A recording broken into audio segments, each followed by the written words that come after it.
and welcome back to another edition of the Schooner Pod. I'm your host, Bobby Howard. With me today, as always, we got Maxwell, Ty Lee. Guys, there was not a game played. No game. What happened here, Jameson? Well, COVID hit, and it hit kind of early. It wasn't really a last-second decision. It was the middle of the week last week when we got the news. But, essentially our defense just got hit hard. And COVID, it's a 2-week thing. So our defense is going to be kind of skinny come this game this weekend versus Baylor. Yeah, it as noted, very much hit them hard. It's just a mess. It's really sad, really frustrating. The game has been rescheduled to December 12th, which previously was the time for the Big 12 championship. That game has already been moved back to the 19th, so no worries there. The Big 12 created quite a cushion. Ty, how disappointed were you to see this game postponed? It's kind of annoying to get it postponed since it's not a big game, and having to travel out to West Virginia and then back, most likely before the championship game is not ideal. For sure. And obviously big news. This would have been probably the only thing we talked about this would have been a really short podcast if it wasn't for news that dropped today. Bombshell stuff, really funny, hilarious, incredible stuff in this time of darkness. Bob Stoops has returned. He apparently has been on retainer as the special assistant to the athletic director since he retired. But because of that, he is able to return and coach up some of the guys and coached fully on Tuesday. So Bob Stoops back in action, unretired. Jameson, how are we feeling about this news? Yeah, I knew he was on staff because that's why Drake Stoops is pretty much getting his full school paid for without being on scholarship. It's kind of a inside job to kind of get him on staff, but he doesn't have to do anything. And it makes you think if Bob is getting brought on, it has to be that our defensive coaching staff got hit hard. And if you can kind of pull straws and figure out what's going on, but I feel like that's quite the desperation move to bring on Bob, to have like a big senior leader for credibility. And it really makes you think, was Alex Grinch one of the guys that got hit? And you've got to think that that's the case, because if Grinch was still there, Lincoln said in his press conference he has not gotten COVID yet and he's still healthy, that they would not bring in Bob Stoops as they still had Grinch. So they wouldn't bring him in just if Roy Manning was out, So there's something there to read into. Yeah, and of course, if you don't know Bob Stoops, he was a very, very astute defensive mind before he became head coach at OU. Was the defensive coordinator behind some really great Florida defenses with Steve Spurrier in the 90s. So definitely a defensive guy. Excellent in the Snyder era as well. Ty, how do you feel about the semi kind of return of Stoops? It's exciting. It'll be really fun. I'm sure it'll be a major talking point on TV, but it's always good to see. He has a great reputation and great. He didn't leave, in a bad situation with OU fans. So I think it'll be really fun. No, for sure. It's going to be a fun time. His involvement, definitely, we don't really know the extent of it. Stoops did put out a statement about 15 minutes ago, maybe a little further, that he's just there to kind of observe things, anything really involved in the defense and as a team, not really put up to him. But as someone who has followed Oklahoma through Stoops' is basically his entire tenure, you just know that, you can take whatever he says in a nutshell. Jason White tore his ACL, and he said he was going to be ready in 2 weeks. So Bob Stoops, notorious fibber about the severity of things. So as far as I know, he's going to be on the sidelines throwing his visor around, getting all upset. You never know. You never know with the guy, but it's exciting. Definitely fun talking point. Um, so he'll just I don't know. I guess he just has another audience to peddle his tequila onto. So, Jameson, how much rock and roll tequila are you going to have this weekend? I need to try some of that just because the brand, try to find one of those autographed ones. No, definitely not paying for that. But have you tried it, Bobby? Is it any good? I have not touched rock and roll tequila. We should do a live. I have not either. We should definitely do a live review of it or something. We definitely should have. Byron's has some of the signed ones still, Yeah. I believe. No free ads. So generic Oklahoma City, liquor store has one. But either way, we'll see how it all pans out. None of us really know what's going to go on. But there is a question of if this game gets played.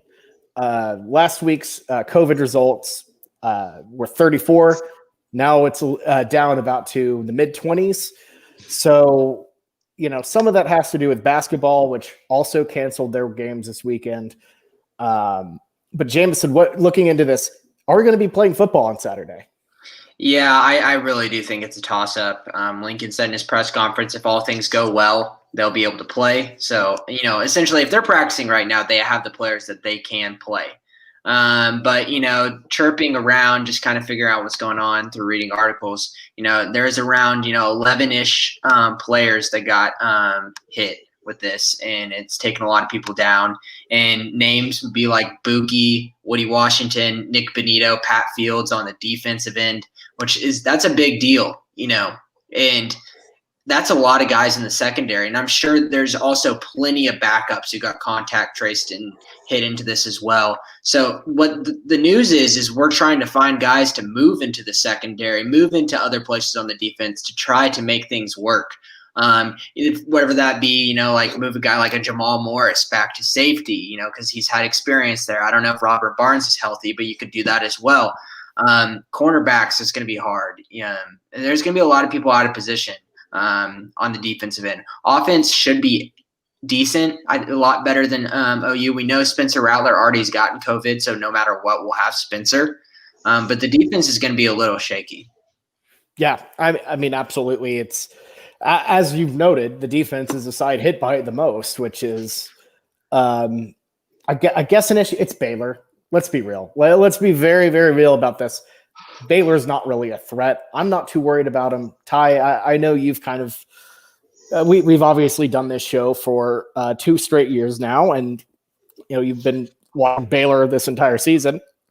I'm not too worried about him. Are you? No. Yeah, I haven't seen anything from them. I know we got some content for the weekend spread about Baylor's quality for sure, but yeah, I haven't really seen anything that's super threatening. It's always concerning when we have as many people out as we did, but yeah, it shouldn't be an issue. Even with all these people out, like this is an OU team that could easily roll over a team like Baylor or a team like Iowa State.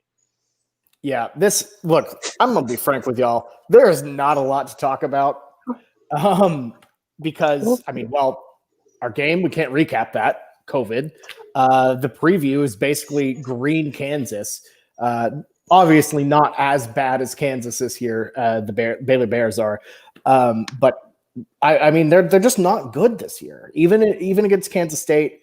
Although, Jameson, I will ask, have you seen anything out of Baylor either in their Kansas State win or their Iowa State, not even near win, but competitive game that makes you kind of nervous about this game, especially if the Sooners are shorthanded?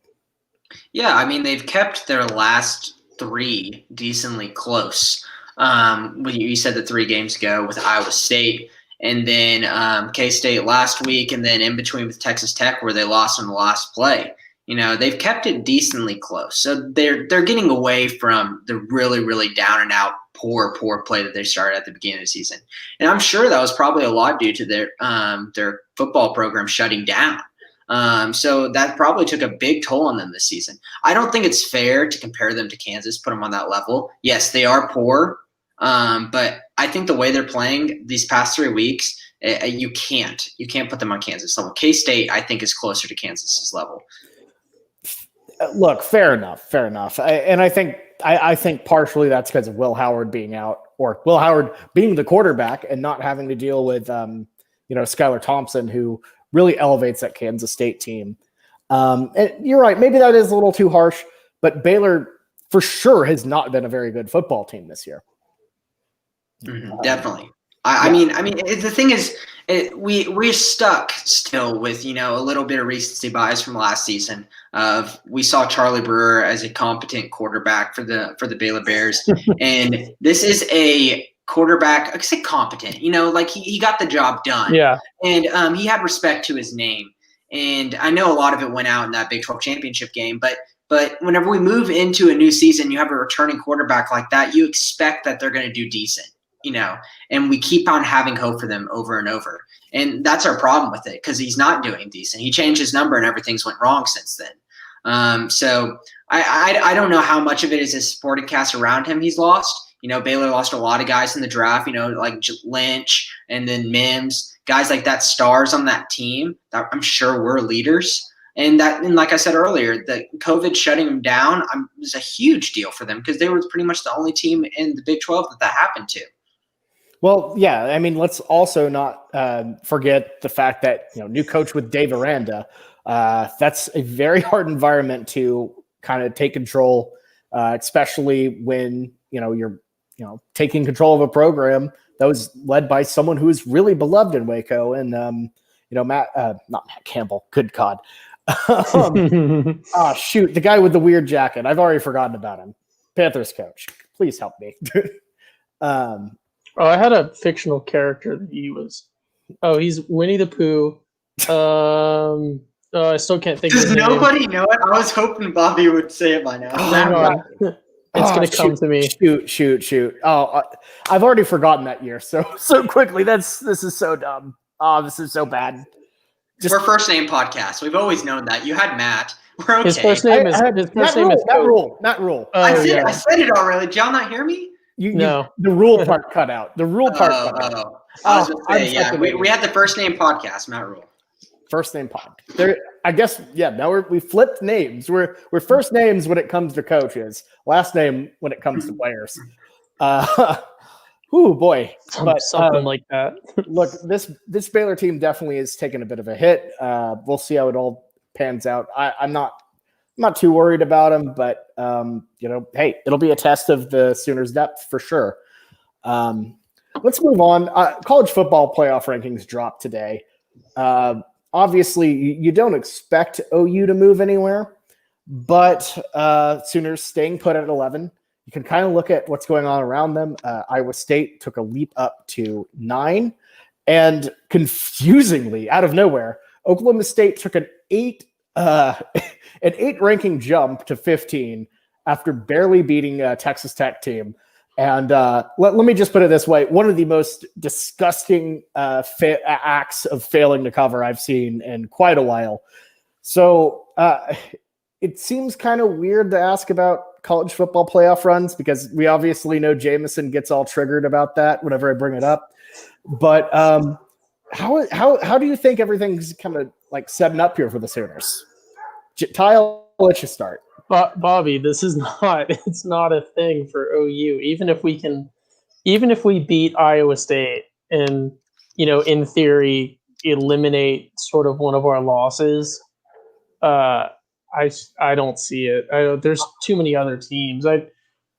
Just looking at the rankings this year, because, we get a little bit different committee, but like A&M and Florida both being as high as they are, Florida maybe, but A&M, that's ridiculous. And there's just so much that I take issue with in this ranking. Especially even like the 3 and 4, like Clemson and Ohio State, can be sort of nitpicky of, because like Notre Dame and Clemson, I don't know. It's not OU's not gonna. There's too many. BYU is gonna win out, and Cincinnati will most likely win out. They have a 6-2 abysmal Georgia team at 8. There's no rationale behind this year. Fair enough. I just wanted to say I'm trying to fill some space, y'all. We do not have a lot of stuff to talk about. I'll put my comment on this, Bobby, before we bash you too much. I understand that I've gotten triggered, but the big thing that's opening the door for OU and having a chance now is Ohio State's games keep getting canceled. They've only played 4 games, and I figured a 1-loss Ohio State to Notre Dame would be damning. Not to Notre Dame, my bad. One loss Ohio State would be damning. But now I think that sorry, I got ACC and Big Ten mixed up. But a one-loss Ohio State could definitely take them. Like a 2-loss OU could definitely go over that for sure. For sure, yeah. No, I think it's a matter of the Pac-12's done. Let's be real about that. Oregon garbage, somehow still in the top 25. I don't really see any other Pac-12 team getting up there. Maybe a USC, but let's also be real. This is like we're talking about less than 1% of a chance. But you know what? We're trying to fill some content. We're trying to have some fun. Well, let's talk about it. I just think like there's too much sort of I think there's way too much eye test in this one. Bama, absolutely number 1. Notre Dame, absolutely number 2 right now. Like you can't argue that. Games getting canceled, I think maybe is a factor, but like the SEC bias in this is absurd with A&M and Florida and Georgia kind of all being where they are above, unbeaten teams that have absolutely blown out everyone that they've played, like BYU. And it's just, I don't know. And then I understand sort of excusing Clemson's 1 loss to Notre Dame, but yeah, I don't think there's any scenario where we don't get Ohio State and either 2 SEC teams or 2 ACC teams. I just look, if Ohio State, again, I think they have to lose. If it's a 5-1 Ohio State, there's no way I believe you can compare that to a 9-win OU team with 2 losses. A 9-2 OU team. Though. 9-2, yeah, 9-2, but it's not twice the games. But it's not between OU and Ohio State this year. If we're talking about that, they're going to put 6-2 Georgia in over OU. They would not do that. They would not do that because it would be a 6-2 Georgia team without a conference championship, without what is looking like a potential top 10 win over. Let's just assume we beat Iowa State. Don't jump on me, Ohio State. Okay, but you also, and I don't want to disrespect Iowa State either. They beat us fair and square, but you're also assuming that Iowa State remains unbeaten by the time they come around to potentially playing OU again. Which is schedule. Anything is possible. West Virginia. Anything is possible. Anything is possible. It's West Virginia and who else, Jameson? Yeah, but what if they get COVID hit by a significant margin? I don't know their COVID stats, but fair enough. I'm just saying this. BYU completely disrespected right now. I think there's just no way they get in without drastic schedule change. But overall, it's going to take Notre Dame. If they don't beat Clemson, it's over. Like that's done. Mm-hmm. Let's just be flat out about that. You've been pretty high on Cincy, Bobby. I don't know anything about them.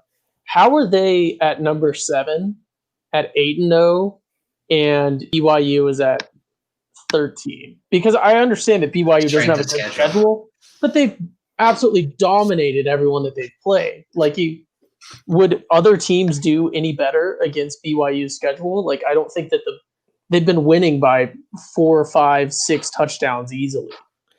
True, but I mean, these are is Cincy's schedule really that respectable this year?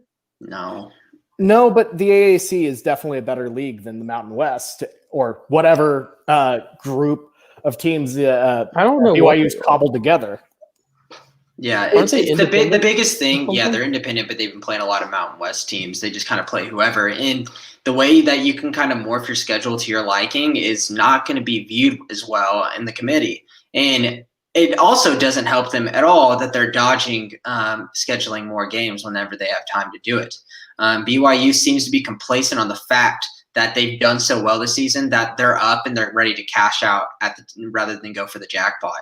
It's as simple as that. And I don't know if Cincinnati, an unbeaten Cincinnati would get in over you. They most likely would. I could see this crazy committee pulling me like no non-power 5 should be in there. OU's been way better and put them in. But the scenario for OU, if you just want to put it and just talk about it, what needs to happen is Texas A&M needs to lose one of these next 2 games with Tennessee and Auburn. Notre Dame needs to beat Clemson one more time, and then so the committee has to think that OU should be more deserving than Clemson because Clemson lost one of their games without Trevor Lawrence, the best player in college football. And then on top of that, if Texas A&M doesn't lose, you're talking about an Ohio State loss as well versus Michigan State or Michigan, which is not really – Michigan State's been a giant killer, but don't show up. So, but they're like 24-point dogs this weekend, and it's a really, really tough run. There's a lot of what ifs and there's a lot of close decisions. So if everything goes our way, we're going to have to get the nod over 2 also very worthy teams that have a great argument as well, which is going to be really tough whenever our losses are to K-State. And then I guess Iowa State's a good loss, but K-State loss, it doesn't look that good because people don't understand how much Skylar Thompson means to that team. That committee does not watch K-State games every single week. They understand the quarterback's out, but how much does that matter? And I don't think they're going to understand it at all. They're just going to see it as a bad loss. I think the biggest thing we have going for us with the committee is that they're stupid. And they're like, hey, look, this team, it looks way better than they did in September. So let's not – discount them. So that we have that going for us, which is nice. We have the brand, which is going for us. Really, honestly, this OU team, given their resume and everything, given the Big 12's resume, probably doesn't deserve in, but it's fun to talk about the scenarios, talk about the paths, mainly because this is the first time we've ever done this podcast where there hasn't been a legitimate, clear path to a playoff. So it's kind of fun to fill, it'll stock the stuffing a little, or stock the, stocking, full of stuff the stocking. Stuff the stocking full of I don't even know. Full of goodies. Dumb congestion. But hey, we filled some time. Also, yeah. Let me ask you this before we move on. So OU again, probably not getting in. But if you could see OU get into a bowl game, who would you like to see them play and why? Ty, I'll let you start on this one. Also finish your point if you wanted to. No, I just because I thought we were going to leave the subject to the playoffs. I just wanted to give a shout out to frequent weekend spread personality Boat Blake, who has been tricked into watching the playoff show on ESPN for the past 2 months, expecting rankings to come out and always being bamboozled into realizing that it's not a ranking show. So glad that he finally started getting some actual rankings. As far as who I think it would be cool to see OU play. I actually, very embarrassingly enough, I don't know just off the top of my head who is what bowls because some become playoff bowls. I think A&M would be cool because I think we would beat them and people would think it was a quality win and there's some history there. I think just stomping one of the undefeated teams like Cincy or BYU would be really funny, maybe even a Coastal. But honestly, if I had to pick one, and I don't know how this would work out, I don't think it possibly would, but UNC versus OU, the battle of the Jordan schools, Mac Brown versus OU, a lot of storyline there that I would enjoy. UNC was, I think, a really good selection for a while just because I think a lot of people were projecting OU to fall to that Cheez-It Bowl in Orlando. I don't think they will this year. No. I'm feeling the cheesiest. I woke up feeling the cheesiest, coach. But OU, I think, has moved beyond that. They're at the very least going to the Alamo Bowl. I would project. The Big 12 champion does not get the automatic bid into the Sugar Bowl as it's hosting a playoff game. But that means the Cotton Bowl, they can just kind of get weird with it. There's no automatic tie-ins there, so we'll see where that goes. Jameson, who are you feeling here? Do you think A&M would be a good spot or someone else? Yeah, I think A&M in the Cotton Bowl is the popular pick and the most obvious pick. It just makes too much sense for that not to happen. The path is extremely clear. I mean, obviously OU needs to do their thing and take care of business. But A&M side's pretty clear as well. But you never know. A&M looked like total dog poop this weekend. But That's yeah, why I mean, wanna play 'em. it'd be fun if there's some way, shape, or form we could play Florida in the Orange Bowl. But I know we can't. I understand the logistics of it. It would just be cool to just play them in the Orange Bowl again. And this is a year where, there's nothing. I feel like if we don't make it to a college football playoff, we kind of playing with house money. We just don't have to. We can like relax our shoulders and just loosen up and just go out and win a game. It's kind of like that one year we beat Auburn in the Sugar Bowl. Go out and just stomp them. And it'd feel really good to beat Florida in Orange Bowl. But once again, not possible. It's pretty clear that if we win out, it's going to be Texas A&M in the Cotton Bowl. Orange Bowl, I believe, is ACC versus a random team. So it would be probably potentially like a Miami versus Florida there. However, Florida could be a matchup in that Cotton Bowl if Texas A&M falls out of favor or if they just decide that's a good spot. And honestly, I'm very okay with not going back to Miami or having OU go back to Miami for a little bit longer. But wouldn't you want to avenge that whenever we don't have much to lose? Like we can stomp on the Orange Bowl bug.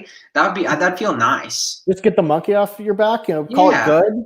Yeah. I mean, hey, that's a good point. Low stakes. I'm for it. But anyways, that's enough conjecture for now. Let's move on to our final segment. Jameson, looking like a pretty big week for Cruden Corner. So let's get this thing started. Jamison. Yes. What is this? Jamison. This is a Cruden Corner with Jamison. everybody dancing. Oh, that's nice. Yeah, it's looking like a big week. And this was the weekend that was targeted by many recruits to be the big official visit weekend where all of the big names across the United States would come in, meet up with Caleb Williams, and come watch the Baylor game. We don't have official visits. COVID hit us. But there's still recruits that will take money out of their pocket and fly here and come. And the number one wide receiver in the country, Emeka Egbuka, is coming in. And we've been clamoring for him to come in, and he's going to meet up with Caleb Williams and watch the Baylor game. This is why it's so imperative we don't cancel this, especially for recruiting and for the season in general. We need this game to be played, and Lincoln's going to do whatever he can. That's why he'll put out no names on defense. He'll put out wide receivers as a cornerback just to get this game played because he needs these guys on campus watching a football game and seeing this offense. So Emeka Egbuka is out of Washington, number one wide receiver. He is a lean to Ohio State, but he said clearly, I'm not going to make a decision until I get out to Oklahoma. That's how good of a relationship he has with Caleb Williams. And Caleb Williams is that dude if he can get a guy from Washington whenever he's on the other Washington on the East Coast. That takes a lot of pull and a lot of respect. Also, we got Savion Byrd coming in. He was one of the guys at the Center Summit. The presumed I/O that was tweeted out that weekend was a silent commit. He is going to be committing to his school of choice here in December around early signing day.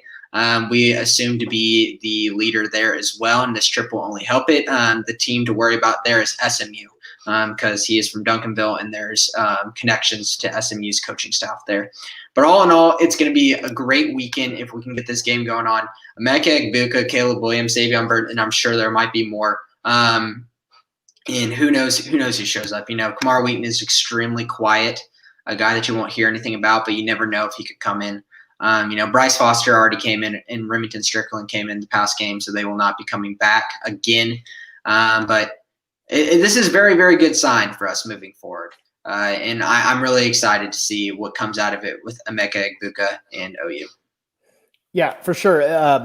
Egbuka is like we've mentioned his name a lot on the podcast. A bit of a long shot, but man, if OU can land him, good God, that wide receiver core gets even more ridiculous. It's Jaden Hazelwood-esque to the point where it's like we kind of felt like we had a long shot, outside shot. And then at the end of the year, things started materializing and we got Jaden.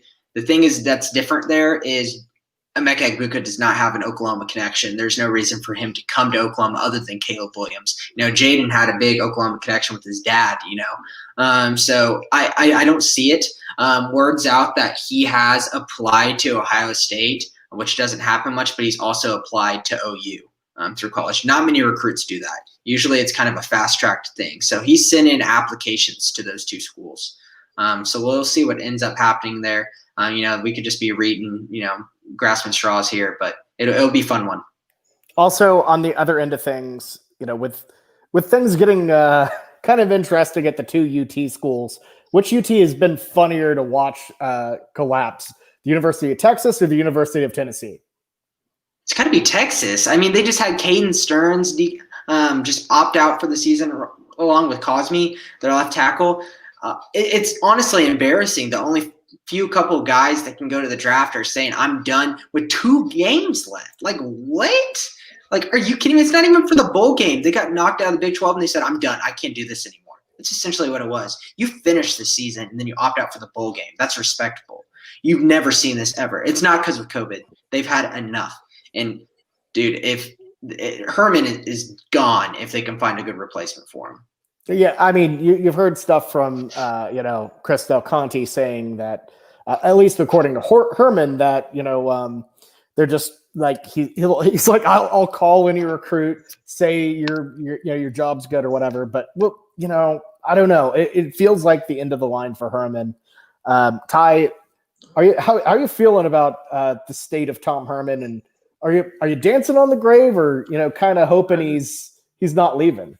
No, I mean I buy into the whole, if you're an OU fan, you want him there as long as possible. But I think at this point we got to start looking at who is maybe going to fill that seat. I think an awesome, because he gets hype and then won't perform.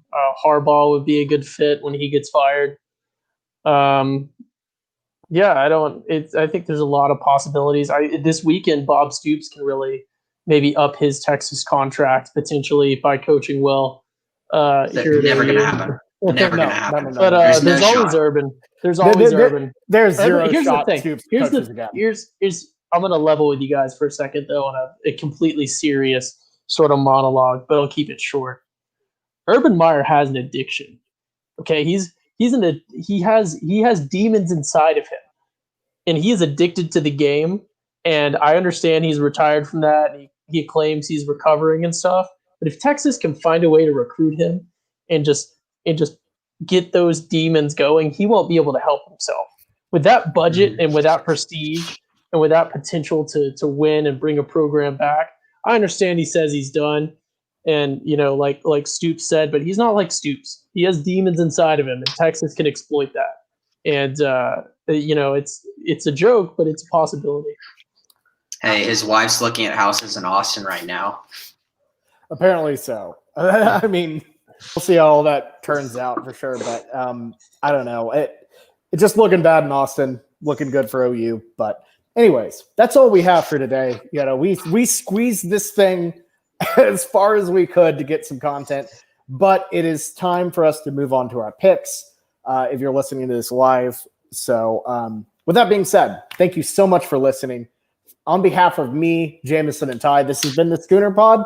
We'll see you next week, where we hopefully have a game to talk about and a game to preview. So till next time, Boomer Sooner. We'll see you soon. Is it Gary? Wait, don't cut it. Don't cut it. It's Baylor week. It's time for Boomer Sooner Jesus. I've been waiting to say it all year. Go ahead, Ty. You got it. Boomer Sooner Jesus. All right. Before we start the picks, here is a ad from a new sponsor of ours. Ahoy, mateys! You want to see some picking action? Well, you better tune into the Captain's Dice every Thursday or maybe Friday. It just depends on when we feel like it. So tune in, ye mateys. We got some 500 picks right up for you. Ahoy! Avast! We will charge forward. This endorsement not provided by Bowden Blake or Bowden Blake Incorporated.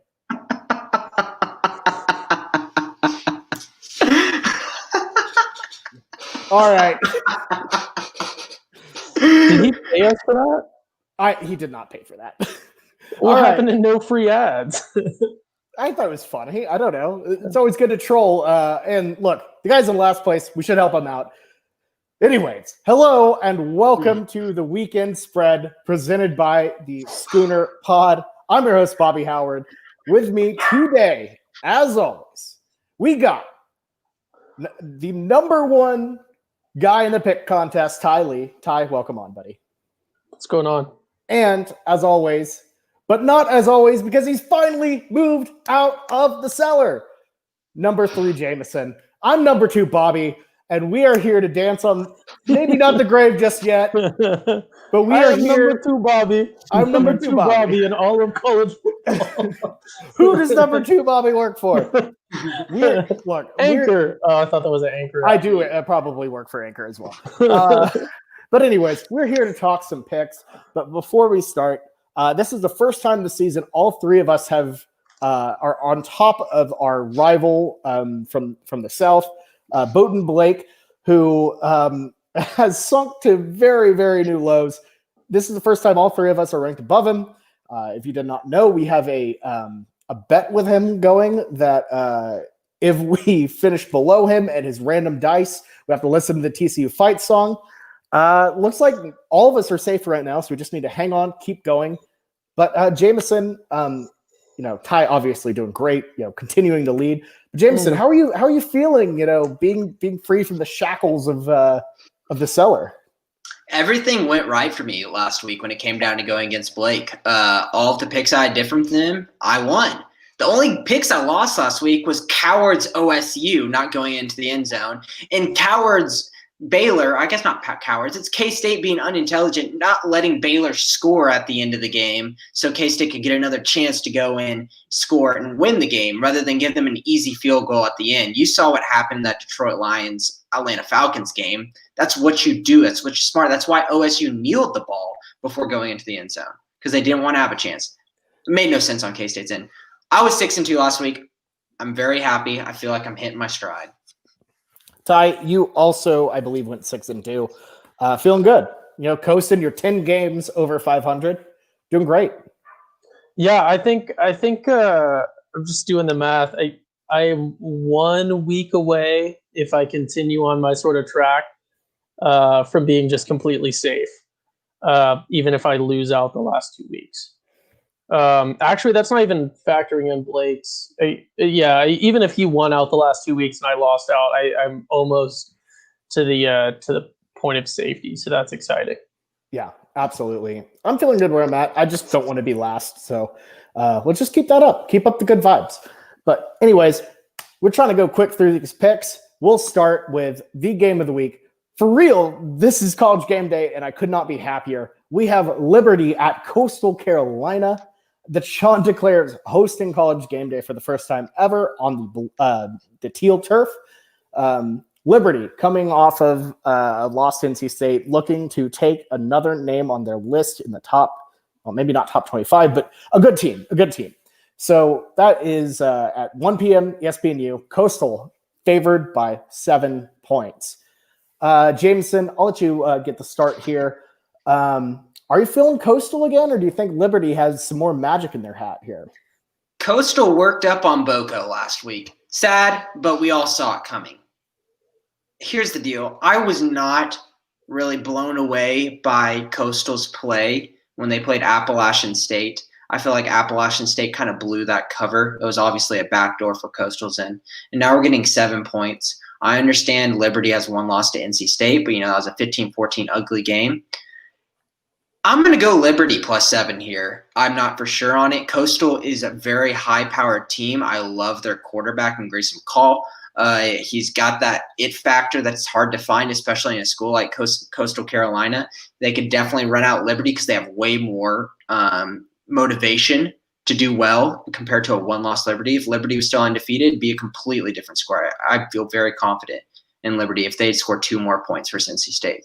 I think Coastal Carolina is going to want it more, but I was not sold with the way they played versus Appalachian State. So I'm doing Liberty +7. Hey, fair enough. Liberty, great team. I definitely have ridden on them a couple times for wild cards, stuff like that. But I'll say this: Coastal Carolina, they're a wagon all the way. And when a wagon's rolling, you don't get off the wagon. Teal Chickens get another win. I put my faith in them. I turned my back against Yosef, which was the hardest choice to make, but they found a way to get that done. How can I turn my back on them now? I can't. Give me Coastal.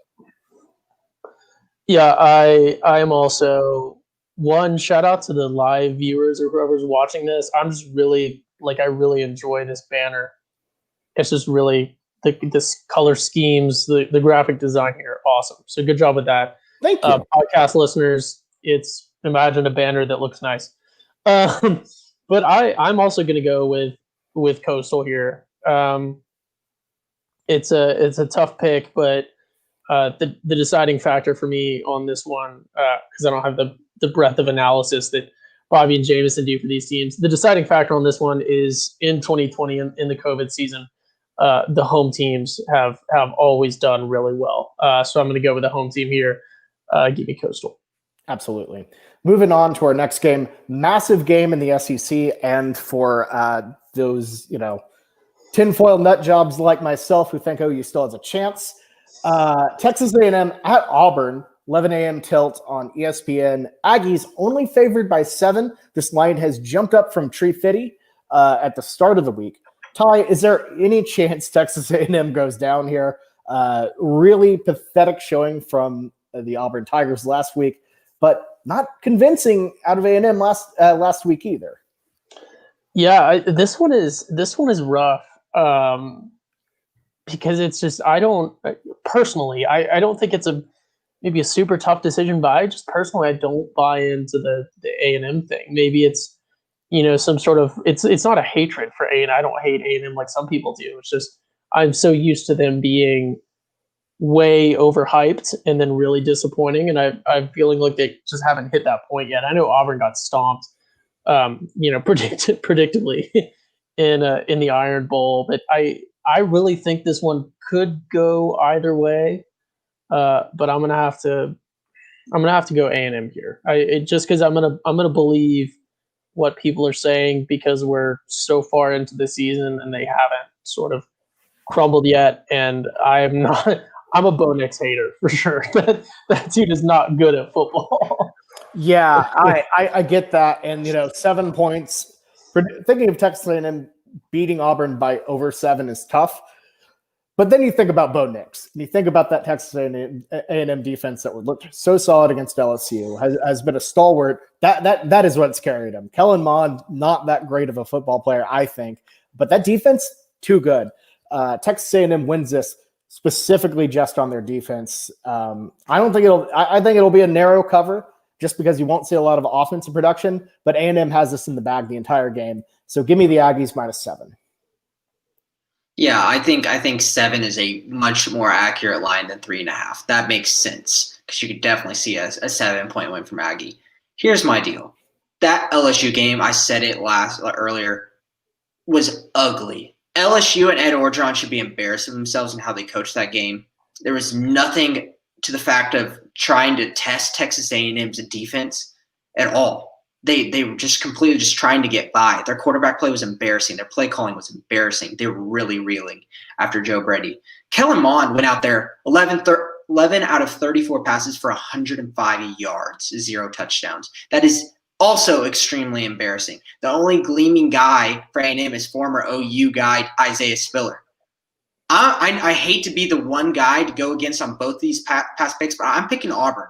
Just because they're at home, like in Ty's thing, and A&M has shown no ability to get a 7-point cover like you were alluding to it earlier, Bobby. I understand that Auburn's played extremely poorly, but how do I pick 7 points to A&M? Auburn's going to have to go out and absolutely have another pitiful game, but if they have one little glimmer throughout this game, they're going to cover.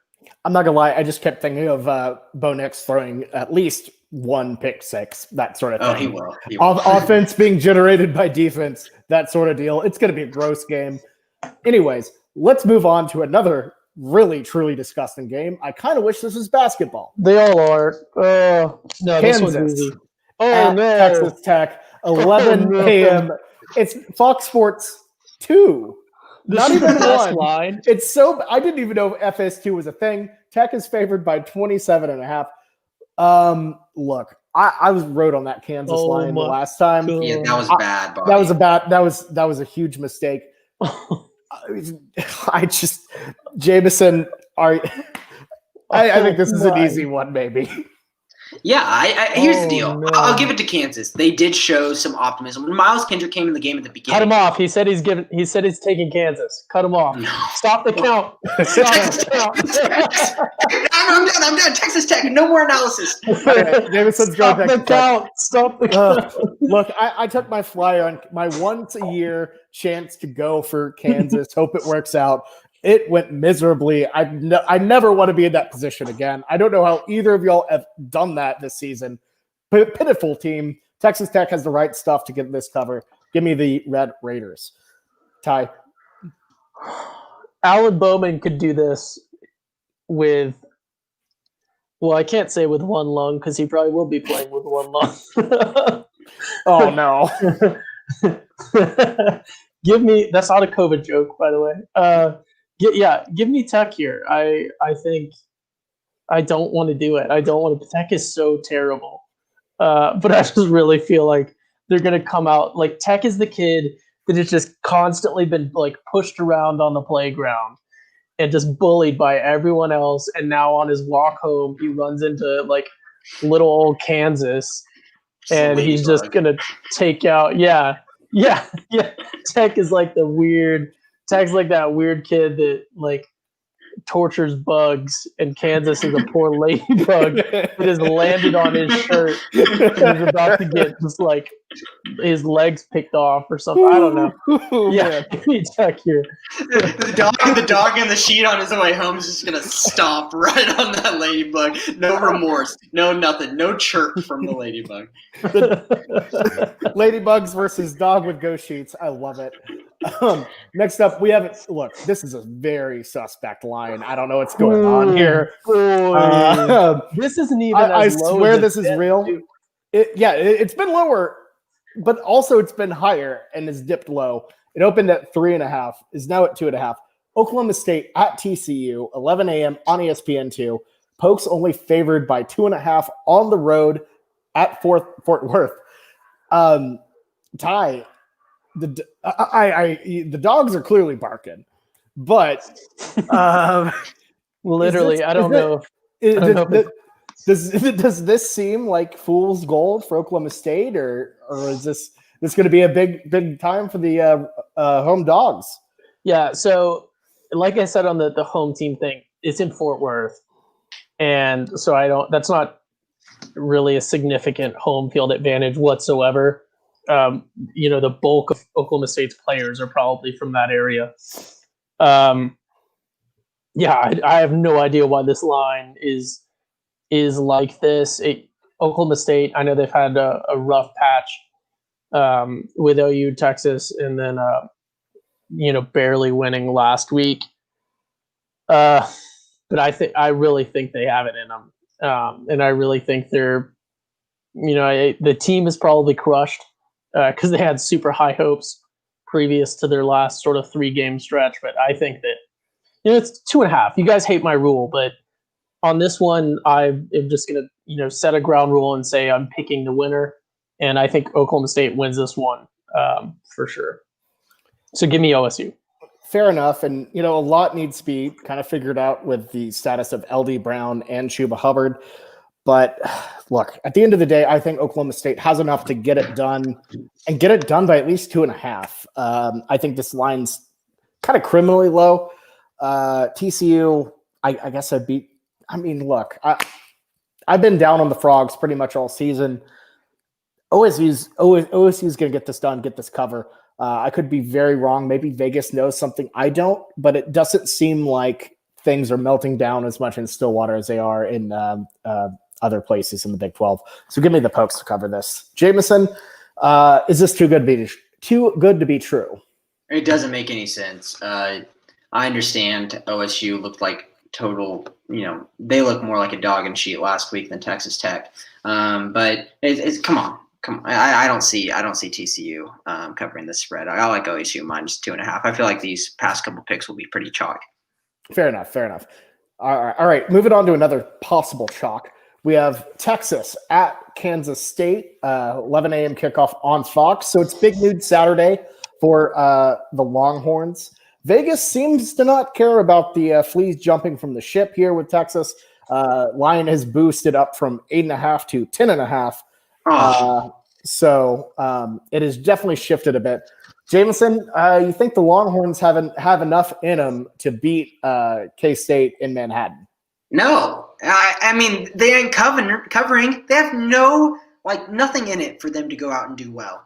The only hope they have is if Sam Ellinger somehow riles up the troops. It doesn't make any sense to me why Texas will want to go out and play hard in this game on the road, not in their own backyard, whenever all their star players are leaving them. Does not make any sense to me. So I'm going K-State plus 10.5.